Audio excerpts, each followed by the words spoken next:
Hello Nepali coders, welcome to coding mobile Nepali. म सुरुमा तपाईँहरूलाई च्यानल सर्च गर्छु। हाम्रो 98 डेजको सिरिजमा आज हामी डे 33मा पुगेको छौँ। डे 33मा हाम्रो क्वेसन रहेको छ palindrome number in C using while loop है। पहिला सुरु प्यान्ड्रोम नम्बरको वाइल लुपको कन्डिसन त हामीले कन्डिसन त हटाइदिइहालौँ। कन्डिसन हटाइदिने हो भने प्यान्ड्रोम नम्बर भनेको के हो पहिला म तपाईँहरूलाई त्यो के गर्न चाहन्छु, बुझाइदिन चाहन्छु।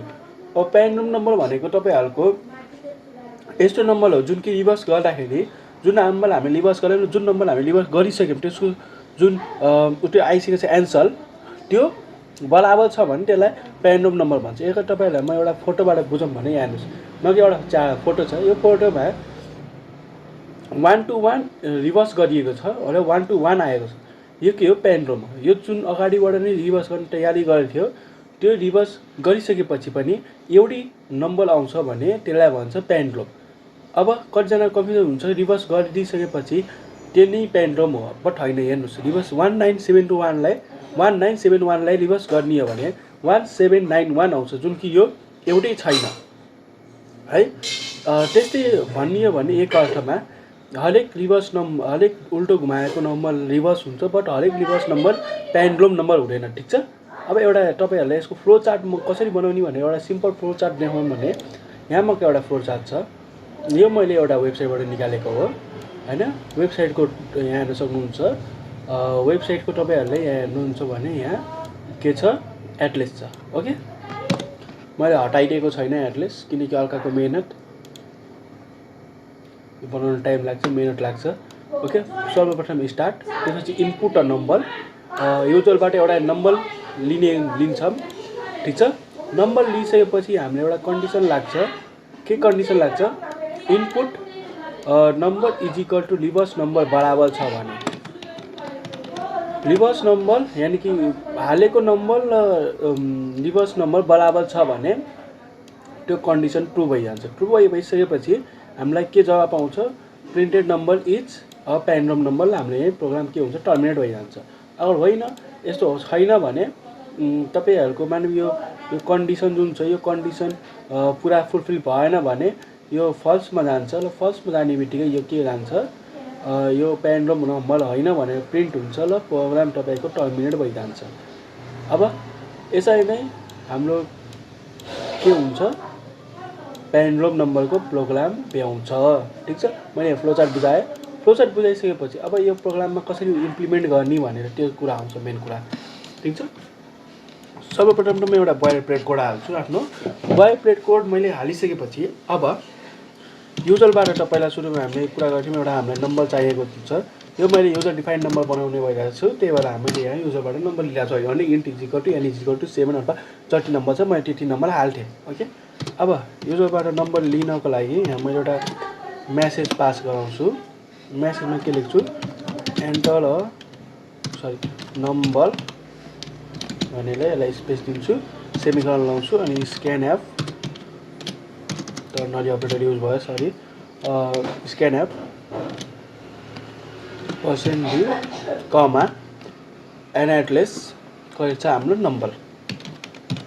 ओके, अब यसपछि हामीले युजरबाट एउटा नम्बर लियौँ। अब यसपछि हामीले के गर्नु पर्यो? त्यो प्रोग्रामलाई हामीले एकचोटि रिभर्स गर्न पर्यो। ओके, अब रिभर्सको लागि मैले तपाईँलाई हिजोको प्रोग्राममा सिकाएको थिएँ। रिभर्सको लागि हेर्न सक्नुहुन्छ, म यहाँ फल लुप लगाएर सिकाएको थिएँ। रिभर्समा सुरुमा एउटा सेमिकलन, त्यसपछि रिभर्स नम्बरको is equal to number is equal to by 10 गर्छौँ। ठिक छ। अब यो हामीले प्रोग्राम वाइल लुपबाट निकाल्ला छौँ। केबाट निकाल्ला छौँ? तपाईँहरूलाई क्वेसनमा एकचोटि देखाइदिउँ भने हेर्नुहोस्, वाइल लुपबाट निकाल्ला छौँ। ठिक छ। वाइल लुपमा अब म के गर्छु? पहिला सुरु एउटा टेम्प नामले एउटा भेरिएबल बनाउँछु। टेम्प नामले एउटा भेरिएबल बनाइसकेपछि अब म यहाँ के लेख्छु? Temp is equal to n। एकछिनको लागि टेम्पोररी नम्बर छ, n बराबर छ। एकछिनको लागि मैले यो माने।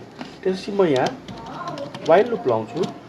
वाइल लुपमा मेरो कन्डिसन ट्रु वाइल लुपको कन्डिसन मेरो के रहन्छ भन्दाखेरि temp is reverse is equal to 0।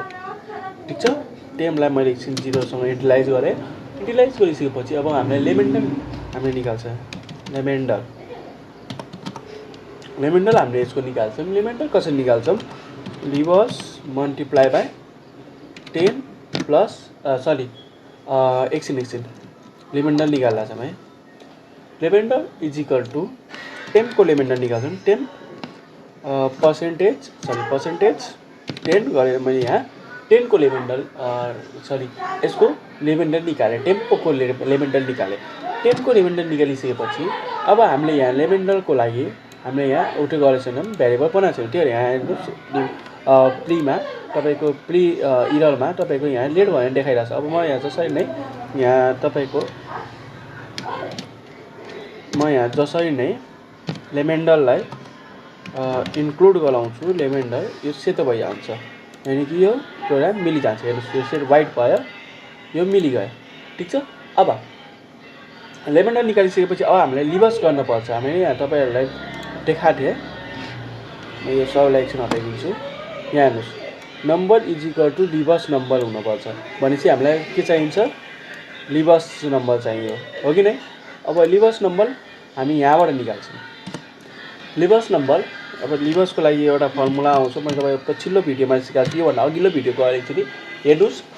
अब तपाईँलाई लिभस नम्बर हेर्नमा निकाल्न अप्ठ्यारो हुन्छ भने त्यो एकचोटि हेर्नुहोस्। Reverse multiply by plus remainder. Okay, त्यसपछि यसलाई मैले सेमिकलन लगाएर बन्द गरेर लिभसलाई पनि मैले यहाँ इन्टिलाइज गरेको छैन। त्यही भएर म यहाँ के गरिदिन्छु, लिभसलाई पनि इन्टिलाइज गराइदिन्छु। लिभसलाई इन्टिलाइज गराइसकेपछि लिभस के हुन्छ? 0 मा मैले इन्टिलाइज गराइदिइसकेँ। यति गराइदिँदाखेरि मेरो यो पनि वाइट भइजान्छ र मेरो यो लाइन पनि मिल्छ। ठिक छ। त्यसपछि अब टेम्प बाई इक्वल टु 10 गराउँछु। टेम्पले 10लाई डिभाइड गर्छ है, यसको अर्थ त्यो हो। त्यसपछि अब म यहाँ एउटा इफ कन्डिसन लाउँछु। यहाँ किन रेडबाट वाइट भएन भनेको यहाँ डबल आर पो भइसक्यो रहेछ। ल लिभस अब भइजा, वाइट भइजा। ओके भयो।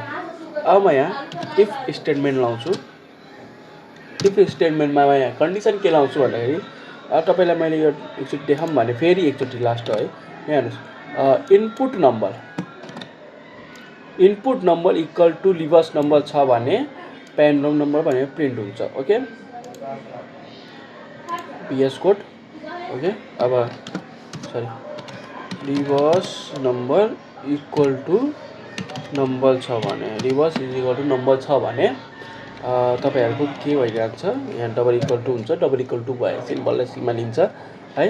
छ भने मैले यहाँ के प्रिन्ट गराइदिनु पऱ्यो भन्दाखेरि अगर म यसलाई भनौँ भने प्रिन्टएफबाट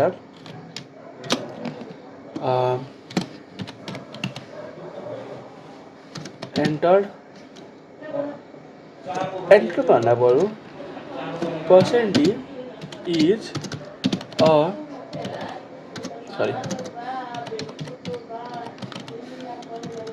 प्यालिन्ड्रोम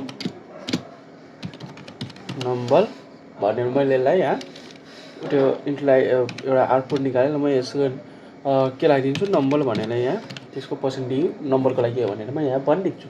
ओके, होइन भने कन्डिसन त फेल पनि त हुनसक्छ। फेल हुन्छ भने फेल भएको कन्डिसनमा अब हामीले यहाँ के गराइदिन्छौँ? एल्स पनि हामीले पास गराउँछौँ। एल्समा अब म के गराउँछु? सर्वप्रथम त म यो लाइनलाई नै कपी गरेर paste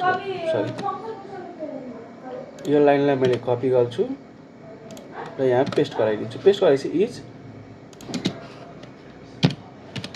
not a palindrome number. Okay, यति गराइसकेपछि यो प्रोग्राममा हाम्रो पुरा रेडी भइसक्यो। अब म यसलाई के गराइदिन्छु भन्दाखेरि फर्मेट गराइदिन्छु। फर्मेटको लागि कि एफ, कन्ट्रोल कि एफ। ओके, त्यो भएन, कन्ट्रोल यो के भयो? एक सेकेन्ड यो फर्मेटमा यहाँ स्ल्यास एन मैले लगाएको छैन नि, त्यसले गर्दा यो फर्मेटमा 10 दियो। स्ल्यास एन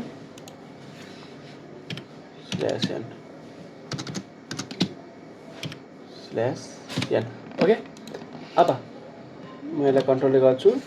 कन्ट्रोल के? कन्ट्रोल एफ फर्मेट इज फेरि लिइदिन्छ त। किन लियो? यसो लियो। म यसलाई एफएस यसरी बनाइदिन्छु। भयो होइन? यहाँ के प्रब्लम भयो भन्छ यो रेड किन एउटा प्रब्लम दिइरहेको छ यो रेडले नम्बर ठिक छ यो percentage not a palindrome number slash 10 okay म यसलाई रन गरेर देखाउँछु पहिला एल्सको अगाडि मैले यहाँ सेमिकोलन लाएको छैन यहाँ पनि लाएको छैन यहाँ पनि लाएको छैन त्यही प्रब्लममा दिइरहेको थियो ओके अब म यसलाई रन गरेर देखाउँछु रन गरेर देखाउँ भने temp code token return 0 before return okay यहाँ कतिवटा इरर आयो यो त बुझ्नै सकिएन यसलाई डिलिट गरिदिन्छु यसलाई नि प्रिभियस सबै डिलिट गरिदिएँ अब इरर देखाऊ मेन यनमा इरर छ यन अनडिक्लेयर्ड भनेर चाहिँ 10 इज इक्वल टु यन ओके नम्बर मैले यहाँ नम्बर भनेर लेखेँ नम्बर भनेर म यसलाई पुरा वर्ड लेखिदिन्छु नम्बर 18 लेखिदिइसकेपछि control A enter C run फेरि इररमा यहाँ अब हेर भने मेन बिफोर ठिकै यसलाई चाहिँ एक सेकेन्ड है इफ एल्स ठिक छ यो सब ठिक छ number is equal to number palindrome slash M यो नम्बर एक किन लेखिरहेको छु म त बुझ्न सकिनँ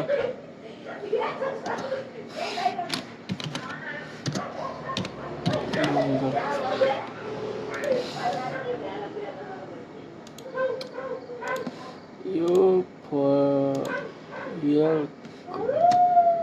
कटा छ भन्दाखेरि मेन डट सी ठिक छ and main temp reverse is equal to ठिक छ एन्ड नम्बर पर्सेन्टेज नम्बर ठिक छ यो पनि ठिक छ पर्सेन्टेज यो पनि ठिक छ numerous is equal to percent slash यो पनि ठिक छ यो सब ठिकै छ reverse is equal to reverse formula पनि ठिक छ reverse is equal to number is equal to बराबर छ यो पनि ठिक छ तर अब म एल्सलाई काटौँ यताबाट रिटर्न जिरो सब ठिकै जस्तो लाग्छ बट मलाई लाग्छ ओके इरर हामी थाहा भयो यहाँ कर्सरी ब्र्याकेट हुँदैन ओके यो एउटा इरर हामीले पक्राउन सक्यौँ यहाँले एउटा अनि अर्को दुईवटा वाइल्ड लुपमा नि लाग्छ यहाँ नि लाग्छ ओके अब म यसलाई कन्ट्रोल हेर्नुहोस् यो हाम्रो अघि नैसम्म लेट थियो नि अब म यसलाई कन्ट्रोल जेड गरेर देखाउँ भने यहाँ हेर्नुहोस् मैले यहाँ के भन्नु लेट थियो नि अब मैले यहाँ जसरी नै तपाईँको यो हटाएँ हामीले यहाँ मिस्टेक थियो यो हटाएँ यो वाइट अब हाम्रो प्रोग्रामहरू रेडी प्रपर तरिकाले रेडी भइसक्छ म यसलाई रन गर्छु यसलाई डिलिट गरिदिन्छु किनकि हाम्रो कम्पाइलेसन पुरा ठिक छ हामीले यहाँ एन्टर नम्बर भनेर पनि भनिदिइसक्यो 1 to 1 हामीलाई थाहा छ के हो प्यान्ड्रोम नम्बर हो enter 1 to 1 is a palindrome number okay अब त्यसै गरी अर्को एउटा नम्बर हानौँ जुन कि प्यान्ड्रोम हुँदैन सो 1997 प्यान्ड्रोम नम्बर होइन I know 1997 is not a palindrome number ठिक छ यसै गरी एउटा लास्ट चेकिङ गरौँ 00 के प्यान्ड्रोम नम्बर होला चेक गरौँ 0 इज अ प्यान्ड्रोम नम्बर ठिक छ के 0.0 प्यान्ड्रोम नम्बर होला 0 is a palindrome number okay अब मैले भन्न के खोज्दैछु भने हामी प्यान्ड्रोम नम्बरको प्रोग्राम सकियो यसलाई तपाईँले क्यारेक्टर वाइज पनि युज गर्न सक्नुहुन्छ जस्तै प्यान्ड्रोम नम्बरको ठाउँमा प्यान्ड्रोम क्यारेक्टर पनि हुन्छ जस्तै कि तपाईँहरूलाई म भनौँ भने प्यान्ड्रोम क्यारेक्टर कस्तो हुन्छ अरे म्याडम एउटा इन्टिम भने म्याडमलाई यदि हामीले उल्टाउने भने लास्ट त्यो एम फर्स्टमा आयो ए म्याडम नै भनेर उल्टाइन्छ हो कि नै यो के भयो प्यान्ड्रोम क्यारेक्टर भयो त्यसै गरी सुजल के हो यसलाई उल्टाउने LAJUS यो के हो लाजुस के हो यो is not a palindrome number is not a palindrome character ठिक छ ओके यसरी नै हाम्रो क्यारेक्टरको लागि पनि हुन्छ क्यारेक्टरको लागि पनि हामीले रिभर्स गर्नुपर्ने आवश्यकता हुन्छ प्रोग्राम बनाउँदाखेरि अगर म तपाईँहरूलाई केही त्यो देखाइदिउँ भने प्यालिन्ड्रोम क्यारेक्टर ओके यहाँ हेर्नुहोस् प्यालिन्ड्रोम क्यारेक्टर हेर्नुहोस् प्यारेन्टल क्यारेक्टरमा सिबिज म्याडम लेडार डिफाइन्ड यो सब भयो ठिक छ। अब यसको लागि पनि तपाईँले प्रोग्राम बनाउन सक्नुहुन्छ। अब तपाईँले नआयो भने मेरो च्यानलमै गएर सर्च गर्न सक्नुहुन्छ। कसरी सर्च गर्नुहुन्छ यहाँ आएर प्यालिन्ड्रोम क्यारेक्टर भनेर सर्च गर्नुहोस्। यसरी प्यालिन्ड्रोम क्यारेक्टर सर्च गरेपछि तपाईँको एउटा नै भिडियो बनाउनुहुन्न। किन छैन किनकि मैले अहिले बनाएको त कि बट किन आएन I don't know. Palindrome number palindrome word यहाँ वर्ल्ड भनेर छ सरी वर्ड भनेको छ प्यालिन्ड्रोम स्ट्रिङ। यहाँ मैले सर्ट भिडियो हालेर छ लङ भिडियो यस विषयमा हालेर आउनु छ। ओके म यो विषयमा पनि लङ भिडियो बनाएर हालिदिन्छु। यहाँ लङ यो जुन छ नि यो भिडियो गएर हेर्नु होला 1 मिनटको छ। यसबाट पनि तपाईँहरूलाई केही न केही के हुन्छ आइडिया आउँछ। ओके यति भन्दै आजको यस भिडियो म यही समाप्त गर्न चाहन्छु। आशा गर्छु तपाईँहरूलाई हाम्रो यो भिडियो मन पर्यो होला। ठिक छ। Thank you so much for watching our video.